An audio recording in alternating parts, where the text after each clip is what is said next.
an zabe shi zai musulantar da Najeriya.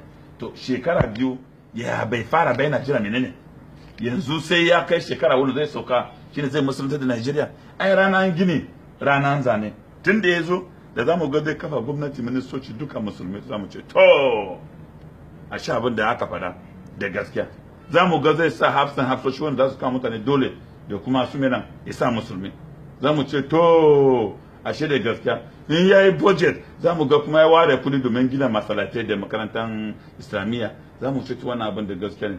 Mutumin da yake maganan a gina abubuwan da za su kawo rayar da kasa da cin gaban kasa ya nade ministoci Krista sun fi musulmi yawa, ya ba da cabinet rank minister Krista sun fi musulmi yawa, yana na waɗanda suka fi kusa da shi waɗanda kuma suke shawara da shi Krista ne ba musulmi ba, kuma a zarge shi cewa wai yana neman musulunta da Najeriya. Ni musulmi ne, ina cikin waɗanda nake tafiya yi wa baba magana wan ba shi shawara kuma ya ce min ya ji ya gode.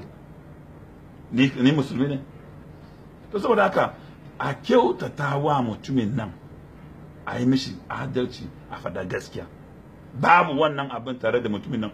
A gidan baba akwai ma'aikatansa Krista waɗanda tun yana gogormayar nema shugabanci nan yana tare da su, sun dawo villa tare. Akwai yarenmu ana cire shi Nandul Felix, ya yi shekara 20 da Buhari, Krista ne. To bai musulunta da irin waɗannan mutanen ba, Najeriya ne zai zo. Ai sai fara daga cikin gidan shi mu gani mana. Don haka masu wannan maganan idan masu addini ne su koma ga shugaban addinin su nemi gafara, sun yi wa shugaban kasar Najeriya Buhari zalunci.